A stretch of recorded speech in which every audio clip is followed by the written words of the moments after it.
নমস্কার বন্ধুরা, রহস্য রোমাঞ্চে আপনাদের স্বাগত। আজকের গল্প বিভূতিভূষণ বন্দ্যোপাধ্যায়ের অভিশপ্ত। সাহিত্যের জগতে তো বটেই, সাসপেন্স রচনার ক্ষেত্রেও লেখক বিভূতিভূষণ বন্দ্যোপাধ্যায় একজন পথিকৃৎ। তার সৃষ্ট চরিত্র তারানাথ তান্ত্রিক এত জনপ্রিয় হয় যে পরবর্তীকালে তার পুত্র লেখক তারাদাস বন্দ্যোপাধ্যায় সেই চরিত্রের লেগেসি বজায় রেখে সিরিজ রচনা করে যায়। তবে বিভূতিভূষণ বন্দ্যোপাধ্যায় শুধু তারানাথ তান্ত্রিকেই নিজেকে সীমিত রাখেননি। তার অন্যান্য সাসপেন্স গল্পগুলির মধ্যে একটি হলো আমাদের আজকের গল্প অভিশপ্ত, যেখানে রাজবাড়ি, জলদস্যু ও গুপ্ত সুড়ঙ্গ মিলেমিশে তৈরি করেছে এক জমজমাট রোমাঞ্চকর কাহিনী। শুরু হতে চলেছে আজকের গল্প অভিশপ্ত।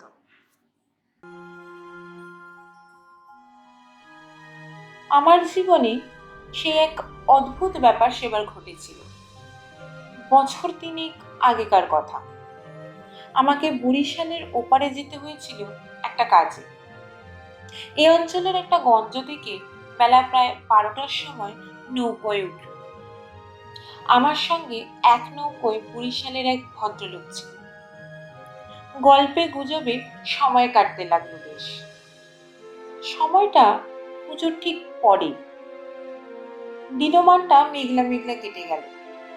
মাঝে মাঝে টিপ টিপ করে বৃষ্টিও পড়তে শুরু হলো।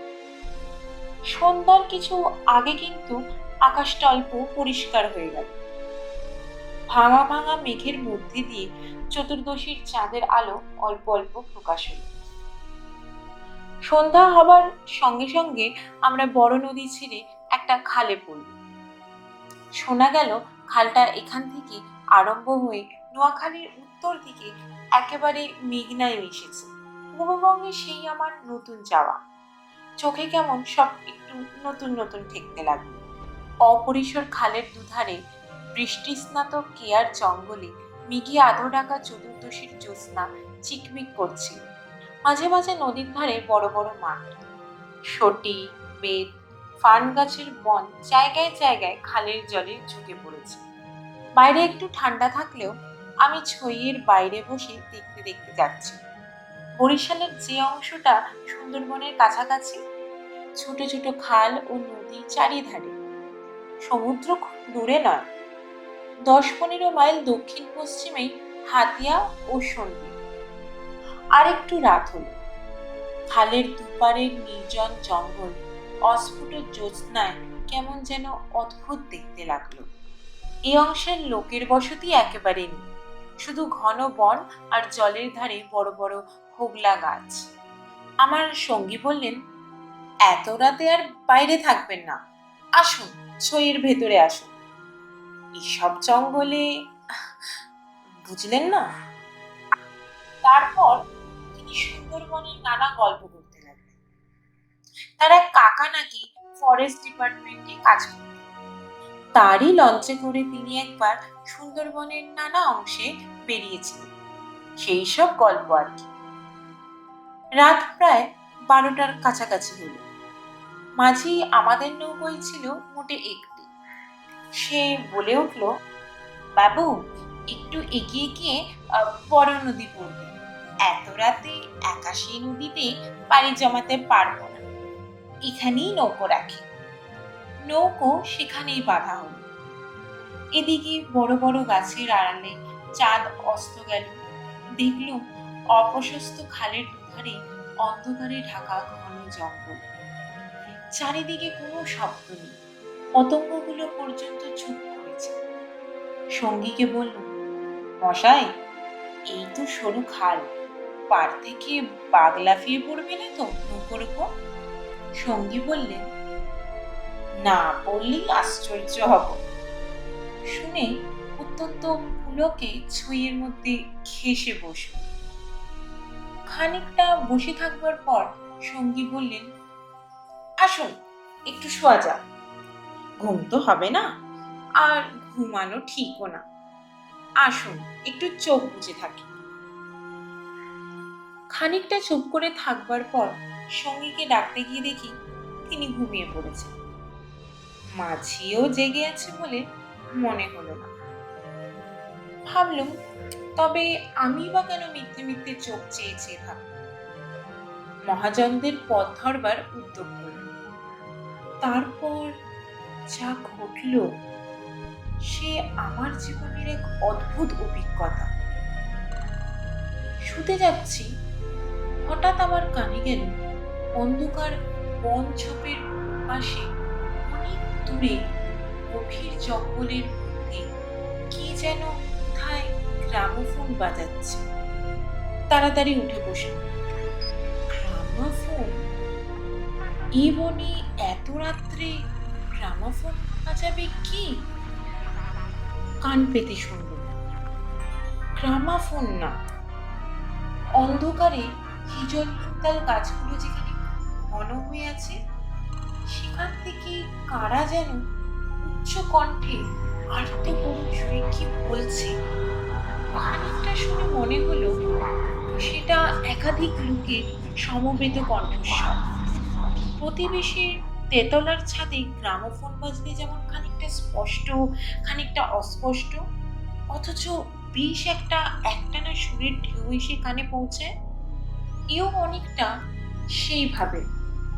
মনে হলো যেন কতগুলো অস্পষ্ট বাংলা ভাষায় শব্দ কানে গেল, কিন্তু ধরতে পারা গেল না কথাগুলো কি।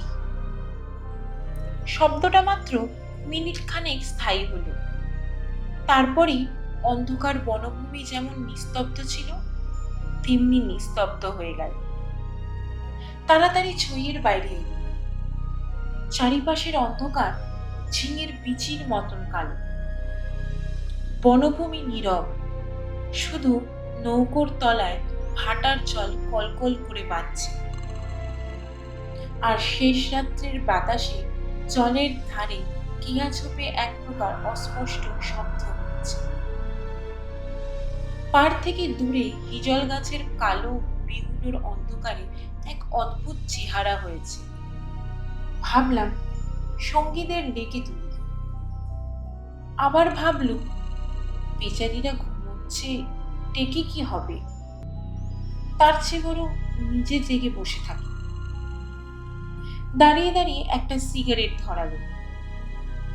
তারপর আবার ছুঁয়ের মধ্যে ঢুকতে যাব, এমন সময় সেই অন্ধকারে ঢাকা বিশাল বনভূমির কোন অংশ থেকে সুস্পষ্ট উচ্চ আর্তকরুণ ঝিঝি পোকার রবের মতো তীক্ষ্ণ স্বর তীরের মতো জমাট অন্ধকারের ছিঁড়ে আকাশে উঠল।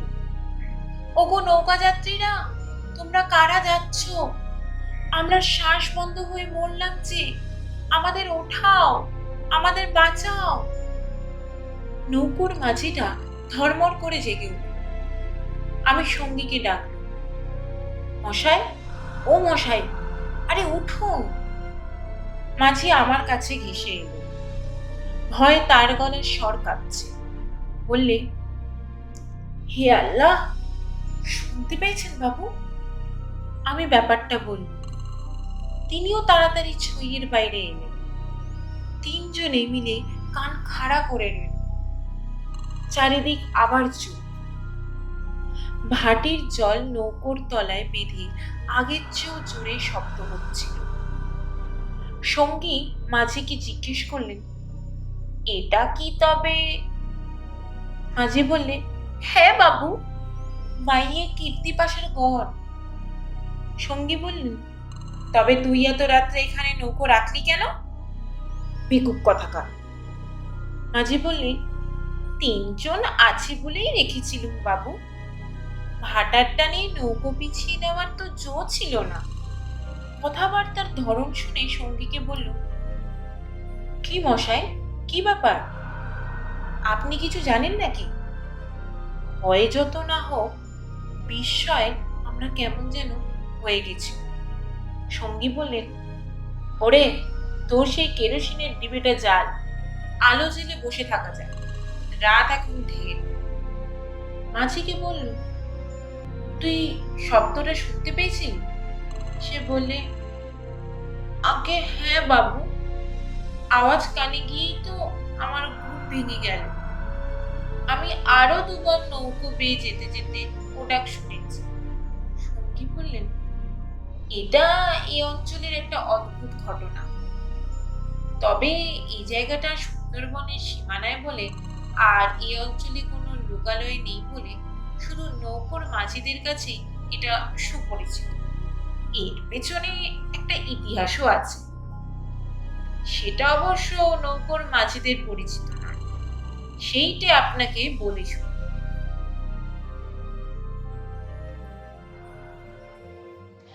তারপর ধুমায়িত কেরোসিনের ডিবার আলোয় অন্ধকার বনের বুকের মধ্যে বসে সঙ্গীর মুখে কীর্তিপাশার গড়ের ইতিহাসটা শুনতে লাগল। ৩০০ বছর আগের কথা। মুনিম খাঁ তখন গৌড়ের সুবাদার। এই অঞ্চলে তখন বারভূঁইয়ার দুই প্রতাপশালী ভূঁইয়া রাজা রামচন্দ্র রায় ও ঈশা খাঁ মসনদ ই আলীর খুব প্রতাপ। মেঘনার মোহনার বাহির সমুদ্র, যাকে এখন সন্দ্বীপ চ্যানেল বলে, সেখানে তখন মগ আর পর্তুগিজ জলদস্যুরা শিকারান্বেষণে সেন পক্ষীর মতো ওঁত পেয়ে বসে থাকত। সে সময় এখানে এরকম জঙ্গল ছিল না। এই সমস্ত জায়গা তখন কীর্তি রায়ের অধিকারে ছিল। এইখানে তার সুদৃঢ় দুর্গ ছিল। মগ জলদস্যুদের সঙ্গে তিনি অনেকবার লড়েছিলেন। তার অধীনে সৈন্য সামন্ত, কামান, যুদ্ধের পোশাক সবই ছিল। সন্দ্বীপ তখন ছিল পর্তুগিজ জলদস্যুদের প্রধান আড্ডা। এদের আক্রমণ থেকে আত্মরক্ষা করবার জন্য এই অঞ্চলে সকল জমিদারকেই সৈন্যবল দৃঢ় করে গড়তে হতো। এ বনের পশ্চিম ধার দিয়ে তখন আরেকটা খাল বড় নদীতে পড়ত। বনের মধ্যে তার চিহ্ন এখনো আছে। কীর্তি রায় অত্যন্ত অত্যাচারী এবং দুর্ধর্ষ জমিদার ছিলেন। তার রাজ্যে এমন সুন্দর মেয়ে কমই ছিল যে তার অন্তঃপুরে একবার না ঢুকেছে। তাছাড়া তিনি নিজেও এক প্রকার জলদস্যুই ছিলেন। তার নিজের অনেকগুলো বড় ছিপ ছিল। আশেপাশের জমিদারি, এমনকি নিজের জমিদারির মধ্যেও সম্পত্তিশালী গৃহস্থের ধনরত্ন, স্ত্রী, কন্যা লুটপাট করারও মহৎ কাজে সেগুলি ব্যবহৃত হতো। কীর্তি রায়ের পাশের জমিদারি ছিল কীর্তি রায়ের এক বন্ধু। এরা ছিলেন চন্দ্রদ্বীপের রাজা রামচন্দ্র রায়ের পত্তনিদার। অবশ্য সে সময় অনেক পত্তনিদারের ক্ষমতা এখনকার স্বাধীন রাজাদের চেয়ে বেশি ছিল। কীর্তি রায়ের বন্ধু মারা গেলে তার তরুণ বয়স্ক পুত্র নরনারায়ণ রায় পিতার জমিদারির ভার পান। নরনারায়ণ তখন সবে যৌবনে পদার্পণ করেছে। অত্যন্ত সুপুরুষ, বীর ও শক্তিমান। নরনারায়ণ কীর্তি রায়ের পুত্র চঞ্চল রায়ের সমবয়সী ও বন্ধু। সেবার কীর্তি রায়ের নিমন্ত্রণে নরনারায়ণ রায় তার রাজ্যে দিন কতকের জন্য বেড়াতে এলেন। চঞ্চল রায়ের তরুণী পত্নী লক্ষ্মী দেবী স্বামীর বন্ধু নরনারায়ণকে দেওরের মতন স্নেহের চোখে দেখতে লাগলেন। দু একদিনের মধ্যেই কিন্তু সেই স্নেহের চোটে নরনারায়ণকে বিব্রত হয়ে উঠতে হল। নরনারায়ণ রায় তরুণ বয়স্ক হলেও একটু গম্ভীর প্রকৃতি। বিদ্যুৎ চঞ্চলা তরুণী বন্ধু পত্নীর ব্যঙ্গ পরিহাসে গম্ভীর প্রকৃতির নরনারায়ণের মান বাঁচিয়ে চলা দুষ্কর হয়ে পড়ল। স্নান করে উঠেছেন, মাথার তাজ খুঁজে পাওয়া যায় না। নানা জায়গায় খুঁজে হয়রান হয়ে তার আশা ছেড়ে দিয়ে বসে আছেন। হঠাৎ কখন নিজের বালিশ তুলে গিয়ে দেখেন তার নিচেই তার চাপা আছে, যদিও এর আগে তিনি বালিশের নিচে খুঁজেছেন। তার প্রিয় তরবারিখানা দুপুর থেকে বিকেলের মধ্যে 5 বারই সম্পূর্ণ অপ্রত্যাশিত স্থান থেকে খুঁজে পাওয়া গেল। তাম্বুলে এমন সব দ্রব্যের সমাবেশ হতে লাগলো যা কোনো কালেই তাম্বুলের উপকরণ নয়। তরল মস্তিষ্ক বন্ধু পত্নীকে কিছুতেই এটে উঠতে না পেরে অত্যাচার জর্জরিত নরনারায়ণ রায় ঠিক করলেন তার বন্ধুর স্ত্রীটি একটু ছিটগ্রস্ত। বন্ধুর দুর্দশায় চঞ্চল রায় মনে মনে খুব খুশি হলেও বাইরের স্ত্রীকে বললেন, দুদিনের জন্য এসেছে বেচারি, ওকে তুমি যেরকম বিব্রত করে তুলেছ, ও আর কখনো এখানে আসবে না। দিন কয়েক এরকম কাটবার পর কীর্তি রায়ের আদেশে চঞ্চল রায়কে কি কাজে হঠাৎ গৌড়ে যাত্রা করতে হলো। নরনারায়ণ রায়ও বন্ধুপত্নী কখন কি করে বসে সেই ভয়ে দিন কত সশঙ্ক অবস্থায় কালযাপন করবার পর নিজের বজরায় উঠে হাঁপ ছেড়ে বাঁচলেন। যাবার সময় লক্ষ্মী দেবী বলে দিলেন, এবার আবার যখন আসবে ভাই, এমন একটি বিশ্বাসী লোক সঙ্গে এনো যে রাত দিন তোমার জিনিসপত্র ঘরে বসে চৌকি দেবে, বুঝলে তো? নরনারায়ণ রায়ের বজরা রায়মঙ্গলের মোহনা ছাড়িয়ে যাওয়ার একটু পরে জলদস্যুদের দ্বারা আক্রান্ত হল। তখন মধ্যাহ্নকাল। প্রখর রৌদ্রে বজরার দক্ষিণ দিকের দিগ্বলয় প্রসারী জলরাশি সানানো তলোয়ারের মতো ঝকঝক করছে। সমুদ্রের সে অংশে এমন কোনো নৌকো ছিল না যারা সাহায্য করতে আসবে।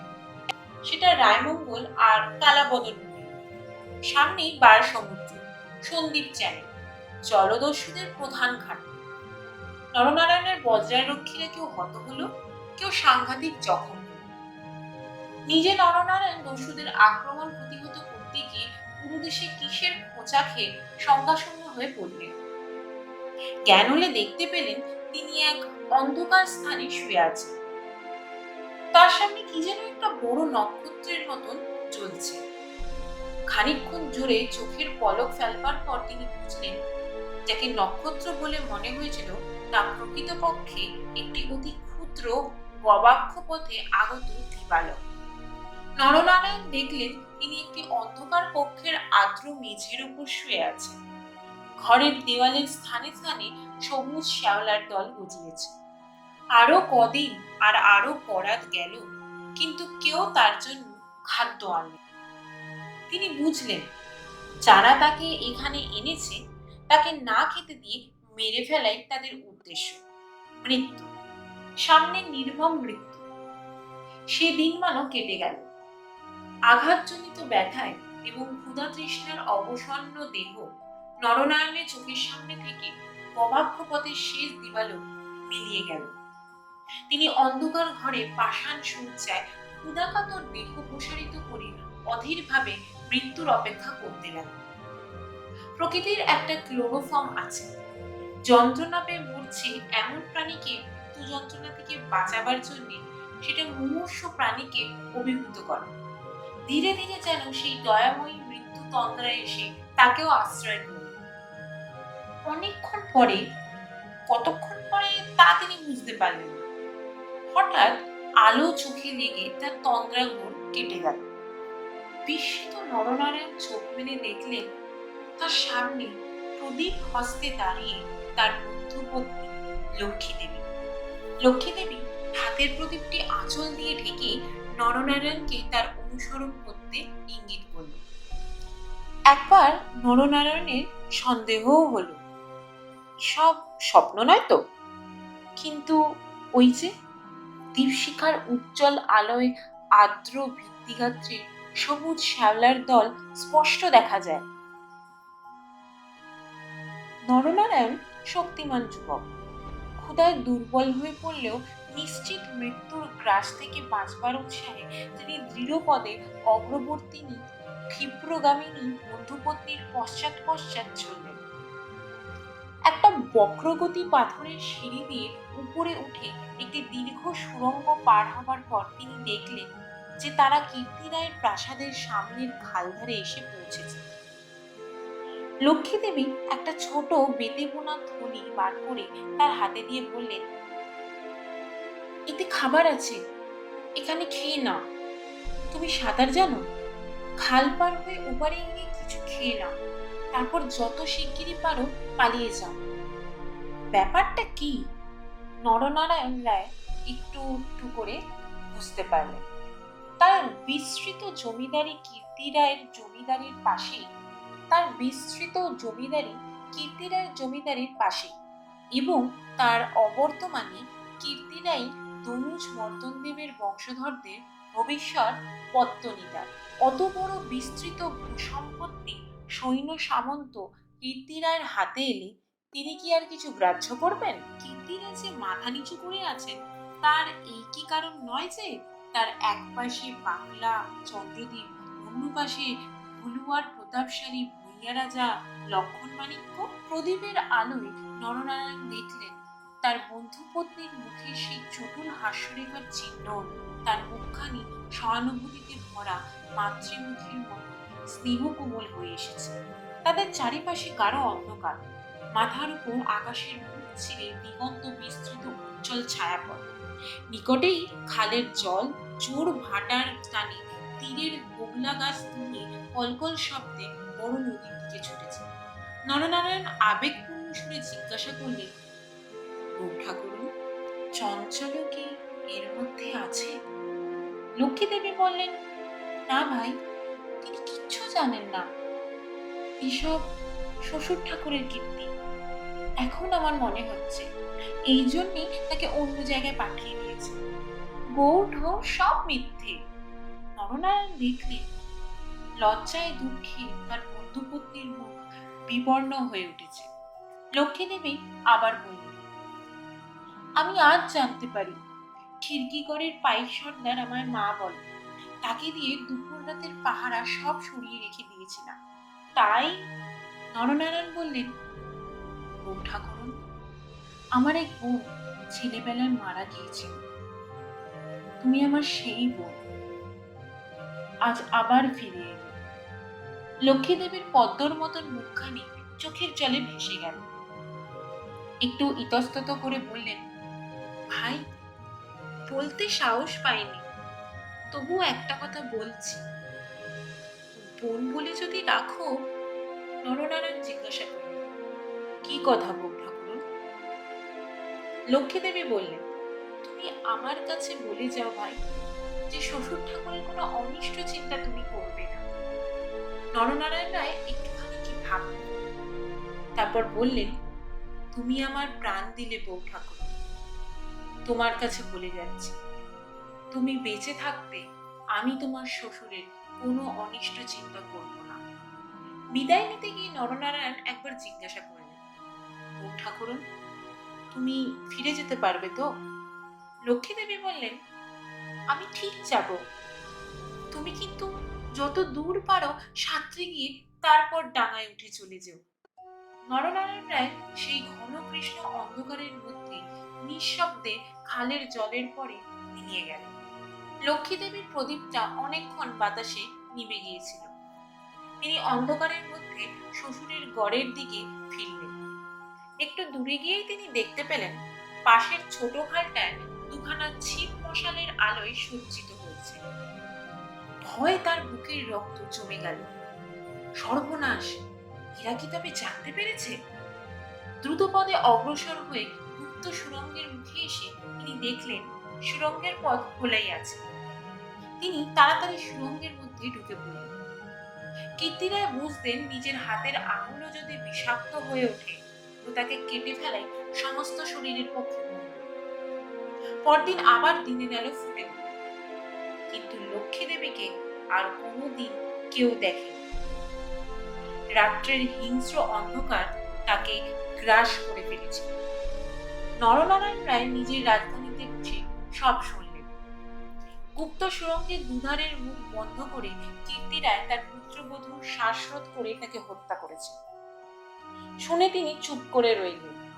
এর কিছুদিন পরে তার কানে গেল বাসন্তার লক্ষণ রায়ের মেয়ের সঙ্গে শীঘ্র চঞ্চলের বিয়ে।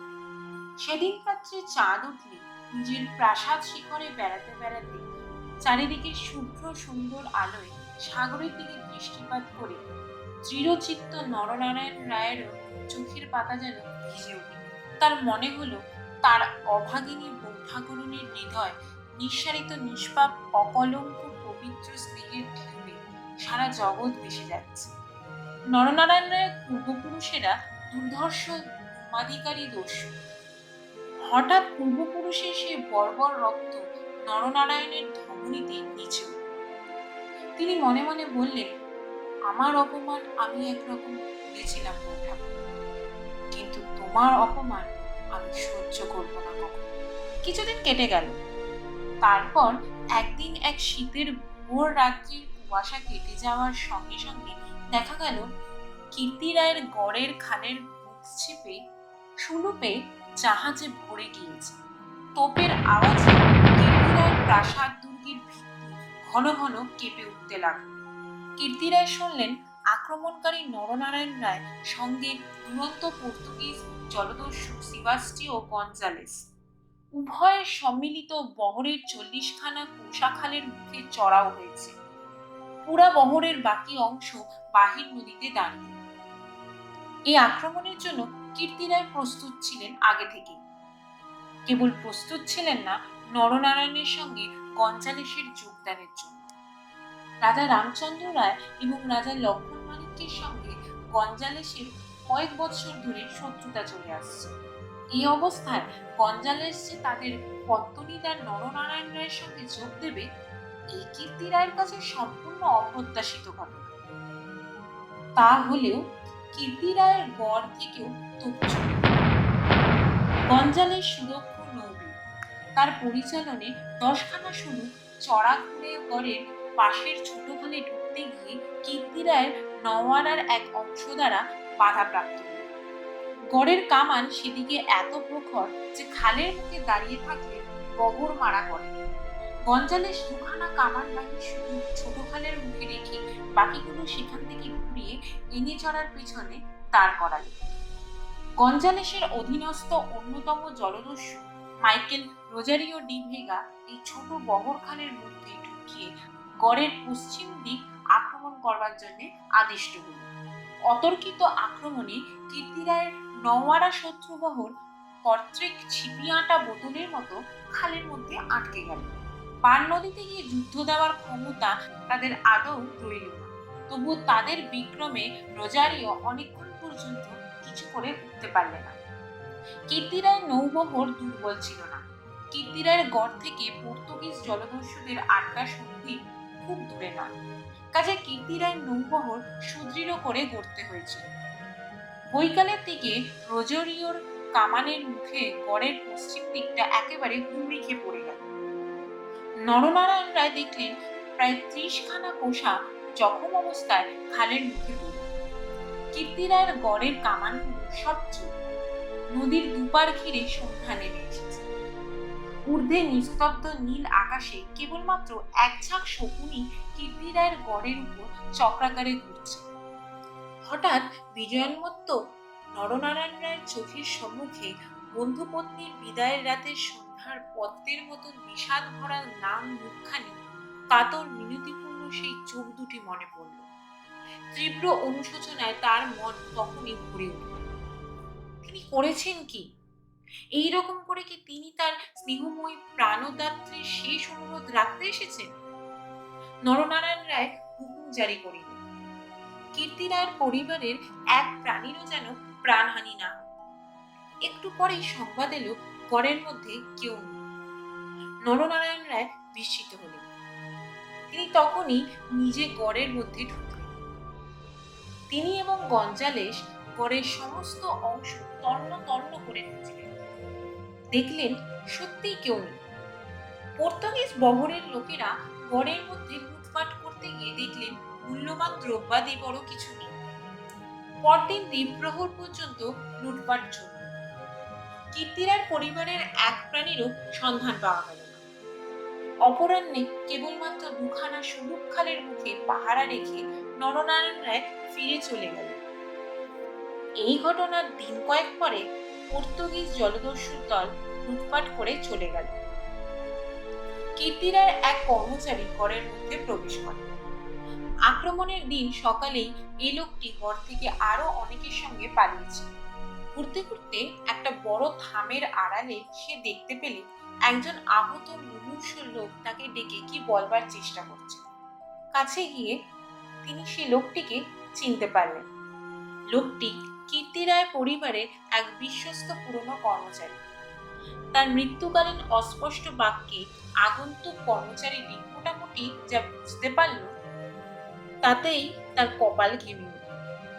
সে বুঝলে কীর্তি রায় তার পরিবারবর্গ এবং ধনরত্ন নিয়ে মাটির নিচের এক গুপ্ত স্থানে আশ্রয় নিয়েছে এবং এই লোকটি একমাত্র তার সন্ধান চায়। তখনকার আমলে এই গুপ্ত গৃহগুলি প্রায় সকল বাড়িতেই থাকত এবং এর ব্যবস্থা এমন ছিল যে বাইরে থেকে কেউ এগুলো না খুলে দিলে তা থেকে বেরোবার উপায় ছিল না। কোথায় সে মাটির নিচে ঘর তা স্পষ্ট করে বলবার আগেই আহত লোকটি মারা গেল। বহু অনুসন্ধানেও ঘরের কোন অংশে সে গুপ্তগৃহ ছিল তা কেউ সন্ধান করতে পারল না।